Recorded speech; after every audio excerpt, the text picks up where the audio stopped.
Hi, this is Father Bill W. here in Austin, Texas, and welcome to the podcast.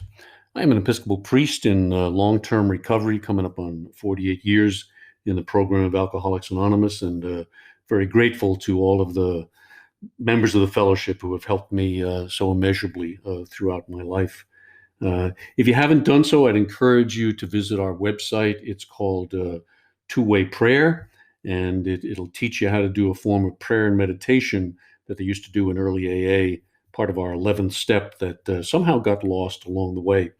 And if you're interested in a workshop on how to do two-way prayer, I'm doing a number of those on Zoom these days. So drop me a line at twowayprayer@gmail.com, and I'll let you know when the next one is coming up. We're continuing our series now on the life of Bill Wilson, calling it Bill Wilson from the Inside Out. And by that, I mean that I'm more interested in what was happening inside Wilson's mind and heart than I am in just doing another biography of his life. So, in the last episode, we saw some of the pieces coming together that finally resulted in Bill's mountaintop experience. He had failed utterly in all of his attempts to get sober, and he really tried. Hey, his doctor Silkworth had declared him to be hopeless.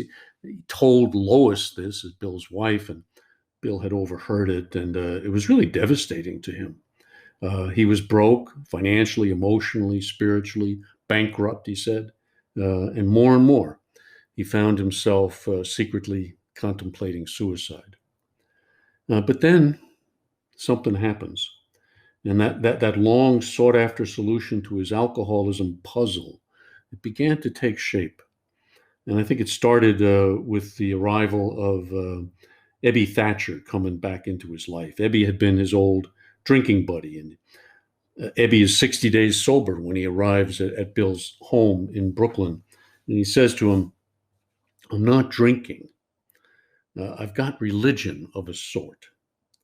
Well, Bill was a little shocked. He sure didn't want to be preached to, but he was also intrigued. He knew that Ebby had a serious problem, probably more serious than his own.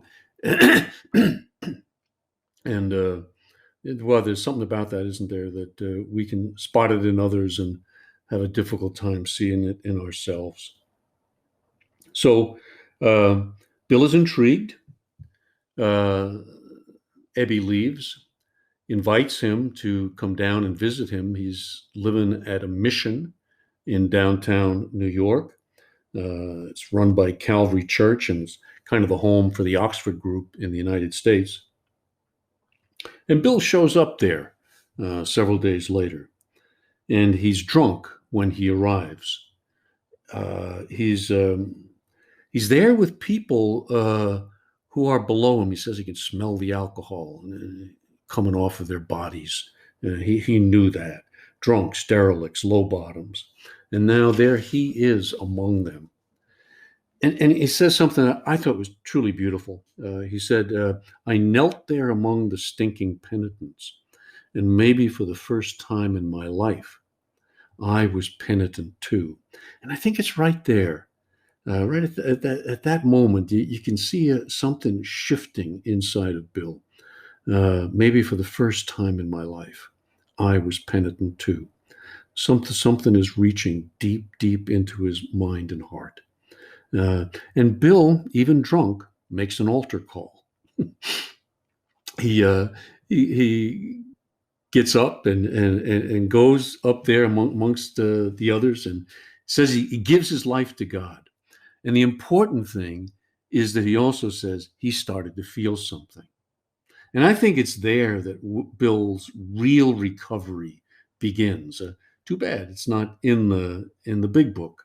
And 4 days later, he checks into Towns Hospital. Uh, he's going back and forth. He believes, he doesn't believe. He's given his life to God. He takes it right back. He's a yo-yo, so he yo-yos down, and in his desperation, he cries out to God in a manner that he had been taught by the Oxford group people. You don't have to believe in God. You just have to go through the motions, go through the actions, invite God into your life. And that's what exactly he does. He says, God, show yourself if you exist, you know, and God does. Wilson feels his presence. Says it's as if he was on a mountaintop and a wind of spirit, not of air, blows through him. We talked about that in the last episode. And that's his famous white light, hot flash, mountaintop experience. And I want to pick up now where Bill comes down from that mountaintop. And he's questioning, where have I been? What was it that I just experienced there? And the first thing he does is he asks his doctor. He says, Doc, am I going crazy? And thank God Silkworth was humble enough to say he didn't know exactly what had happened to Bill. But he did say that he had heard of such things happening. And whatever it was, Bill, he said, you better hang on to it. Anything's better than the way you were. And so the next day, Ebby comes and he brings him a copy of a book by William James called The Varieties of Religious Experience. And it was a book that was very popular with the Oxford Group people. And Bill said he read it and devoured it. And I think it's a book that really should be important to all of us in recovery. It's not easy reading. The footnotes go on for page after page. It's pretty scholarly. It's a series of lectures that he delivered. But what he does there is he analyzes any number of conversion experiences, people throughout history who had undergone psychic changes, conversion experiences, conversions of different sorts. And he was looking for what was common to them. It was like he was a scientist, and he put it under the microscope. What are the things that happen to an individual when such a change occurs? And one of the stories that he wrote up in there was the story of a man by the name of S.H. Hadley. And Hadley was an alcoholic. And Wilson had to find that story and read it several times. And Hadley had had a conversion experience. And as a result of that, he never drank again. So Hadley's story is contained there in James's book. It's a bit long, but I really think it's worth a read. And so let's have at it. Hadley says this.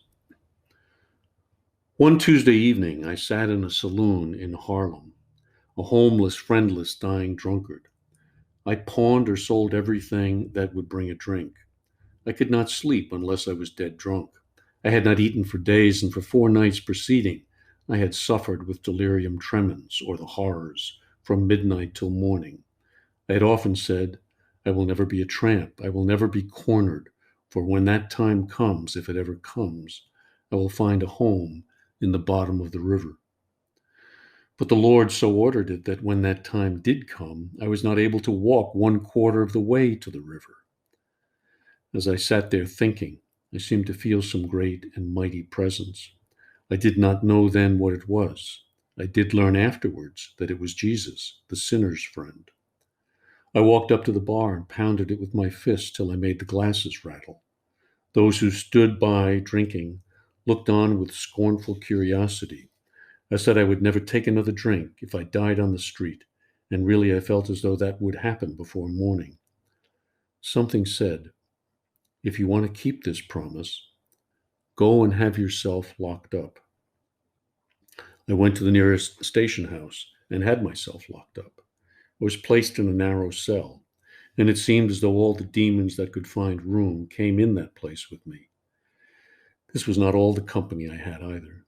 No, praise the Lord, that dear spirit that came to me in the saloon was present and said, pray. I did pray, and though I did not feel any great help, I kept on praying. As soon as I was able to leave my cell, I was taken to the police court and remanded back to the cell. I was finally released and found my way to my brother's house, where every care was given me. While lying in bed, the admonishing spirit never left me, and when I arose the following Sabbath morning, I felt that day would decide my fate. And toward evening, it came into my head to go to Jerry McCauley's mission. I went. The house was packed. and with great difficulty I made my way to the space near the platform. There I saw the apostle to the drunkard and the outcast, the man of God, Jerry Macaulay. He rose, and amid deep silence, told his experience. There was a sincerity about this man that carried conviction with it, and I found myself saying, I wonder if God can save me. I listened to the testimony of 25 or 30 persons, every one of whom had been saved from rum, and I made up my mind that I would be saved or die right there. When the invitation was given, I knelt down with a crowd of drunkards. Jerry made the first prayer. Then Mrs. Macaulay prayed fervently for us. Oh, what a conflict was going on for my poor soul. A blessed whisper said, Come. The devil said, Be careful. I halted for a moment, and then, with a breaking heart, I said, Dear Jesus, can you help me? Never with mortal tongue can I describe that moment. Although up to that moment my soul had been filled with indescribable gloom, I felt the glorious brightness of the noonday sun shine into my heart. I felt I was a free man. Oh, the precious feeling of safety, of freedom, of resting on Jesus. I felt that Christ, with all his brightness and power, had come into my life, that indeed old things had passed away, and all things had become new. From that moment till now, I have never wanted a drink of whiskey, and I have never seen money enough to make me take one. I promised God that night that if he would take away the appetite for strong drink, I would work for him all my life. He had done his part, and I had been trying to do mine.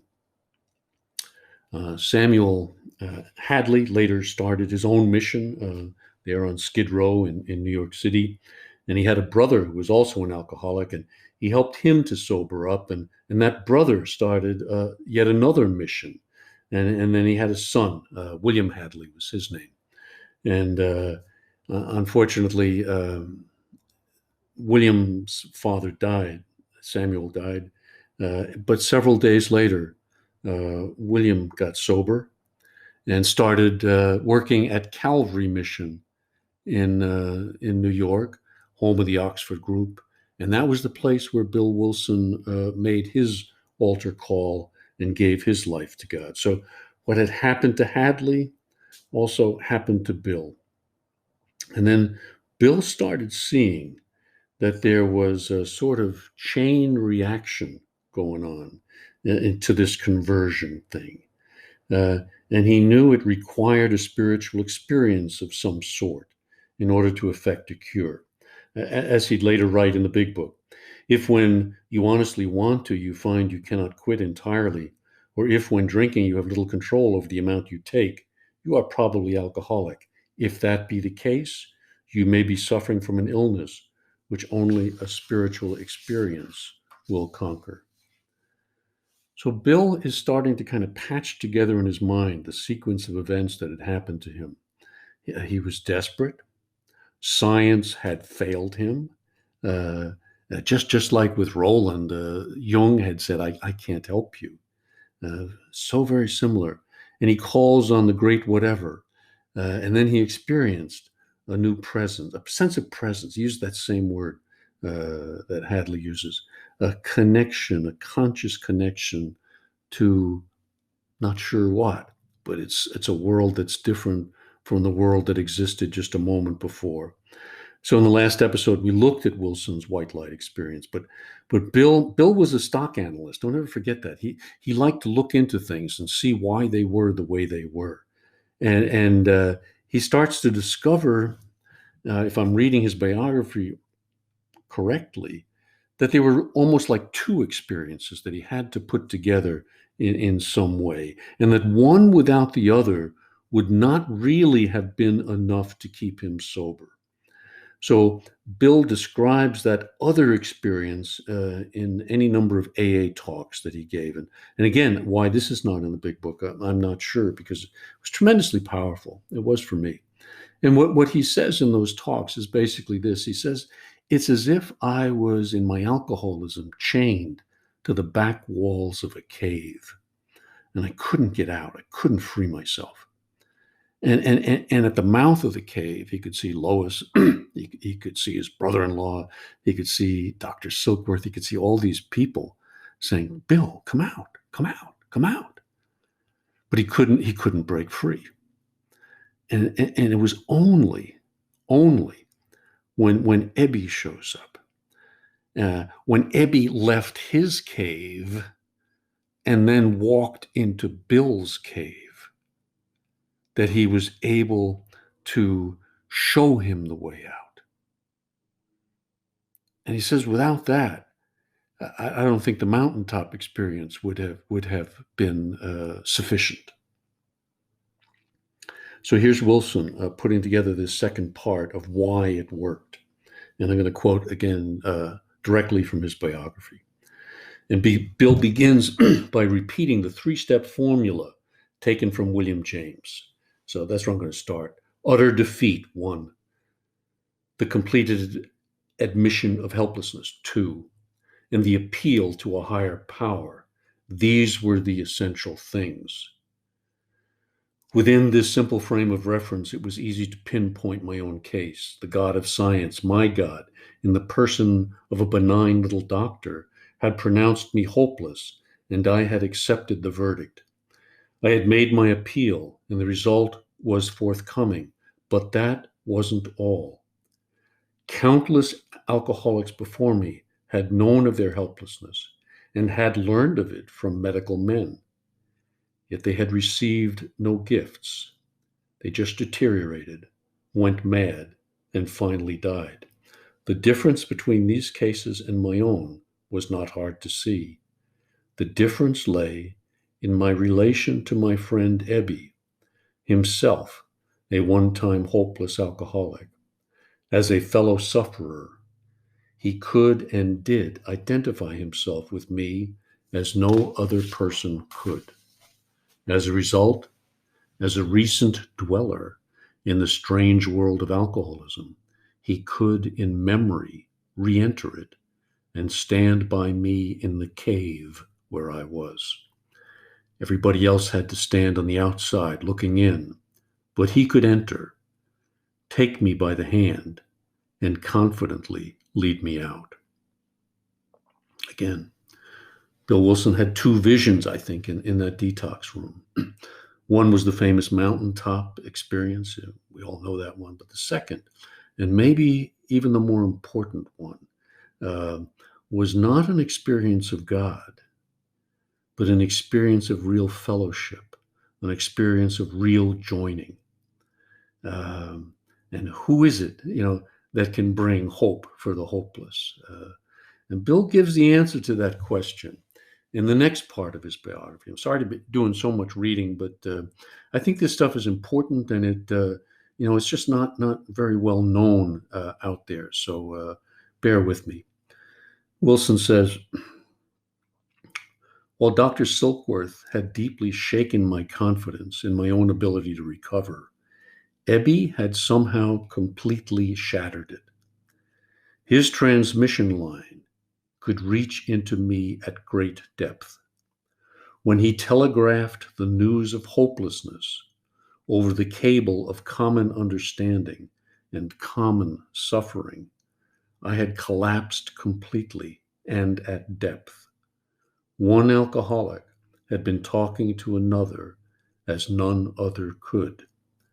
He had made me ready for the gift of release. He had then held his own gift up for me to see. He was the living proof of all he claimed. Nothing theoretical or secondhand about this. When my rebellion was done, I saw, I believed, and I followed it. That had been the missing link. One alcoholic talking to another, bearing hopelessness in one hand and hope in the other. I could make my own choice, and that I had done. Wilson continues, as these realizations burst in upon me, I became wildly excited. It was now daylight clear why the clergyman's advice, You can do it, but only with God's help, hadn't worked. By contrast, Roland, Ebby, and I admitted that we of ourselves couldn't do anything at all. Nearly all the cases cited by Professor James had made the same admission. They, of themselves, couldn't do a thing about their several dilemmas. Before they could receive the gift, their self-confidence had to be destroyed, absolutely destroyed. Ego deflation at depth was the key to this riddle.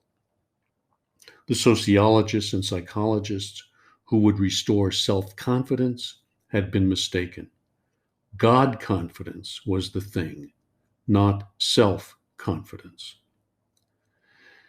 But Wilson, and this is fortunate, he wasn't much of a believer himself. He's described himself as sometimes as an agnostic, sometimes as an atheist.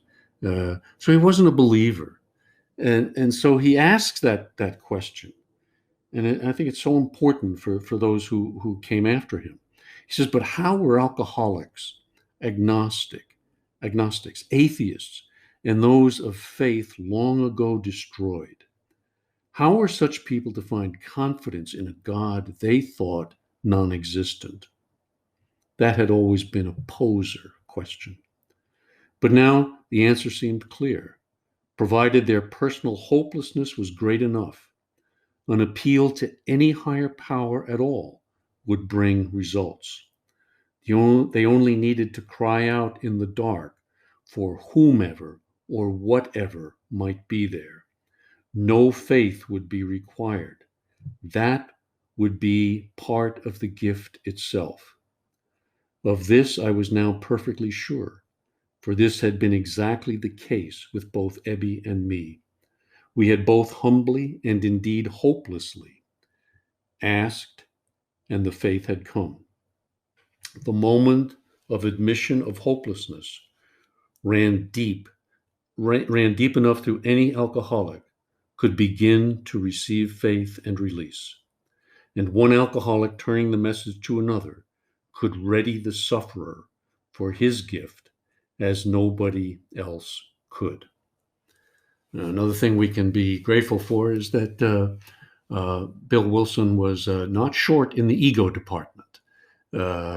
He was a promoter. He was a salesman, and once he got hold of this, he was going to bring it out to the world. Somebody once said long ago that if Dr. Bob had been the only one to get sober, AA never would have left Akron, Ohio.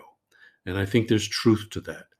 Bill Wilson was a visionary, and the vision started in that detox room, because this is what he says next.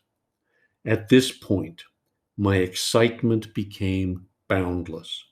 A chain reaction would be set in motion, forming an ever-growing fellowship of alcoholics, whose mission it would be to visit the caves of still other sufferers and set them free. As each dedicated himself to carrying the message to still another, and those released to still others, such a society would pyramid to tremendous proportions. Why, it could reach every single alcoholic in the world capable of being honest enough to admit his own defeat. There must be millions of them, the alcoholics who still didn't know. So what is the takeaway from all of this? Well, I think it's something like this, that recovery really isn't something we can just learn. We can't take it out of a book. It is something that at its deepest level, we catch from another, and then we experience in the deepest parts of ourselves. It's a glimpse that we get into another world, a world that we didn't even know existed. And perhaps the more dark our cave, the more separated we are from others, the more that light is able to get in, and the more meaningful it becomes to us. Um, uh, Pain is what gets us ready for this gift. But then someone needs to come into our caves and set us free. Someone needs to show us that there really is a way out. And a way out is, again, one of the titles that they almost gave to the big book. Roland had shown that way out to Ebby. Ebby had shown that way out to Bill. In the next episode, we'll look at Bill trying to bring it to others and then finally succeeded in bringing it to Dr. Bob. And so that chain reaction has gone on. It's gone on for 80 some odd years. And here we are. And yet there are still many more millions waiting in their caves. And I think they are waiting to catch it from us. Somebody told me in early AA, when I was very new to the program, that one day I would hear my story told. And it was about 3 months in that a guy got up there and he told what it was like to be me. I'll never forget that meeting. It opened up the fellowship in a way that just had not happened to me before. So I encourage you. Sometimes we think our story isn't that important, but that's not true. All we have is our stories, and our stories have the power to change people. It's not our knowledge. It's not our opinions. It's not how much we can quote the big book or any of that kind of stuff. It's can we reach down into our hearts and tell another what happened to us, what it was like living in our caves, how someone came in and set us free, and that there is hope for them to also come out from theirs. Hope for the hopeless. I mean, that's the message. That's always been the message of recovery. It may not be for everybody, I hear some people who criticize AA and compare it to other things, other therapies. Well, AA is not a therapy. Don't compare it to something. If other people can recover through other things, go for it. AA has always said that. Go for it. We don't have a monopoly on this thing. But if you're a cave dweller and it's really dark in there, then you may need something more than cognitive therapy. You may need something more than counseling. You may need a spiritual experience. And that, I think, is what AA and the 12-Step Fellowship offers to each of us. So I hope some of this was helpful to you. And if it was, I'd love to hear from you. Drop me a line, twowayprayer@gmail.com. Try to catch us on one of those upcoming Zoom workshops. We've had several hundred attending and gotten some really terrific results. Teach people how to do this process, and at the end, that they share their writings online with us, and it's just a thing of great beauty. Just real great beauty. So again, hope it was helpful. Thank you for listening. God bless, and keep coming back.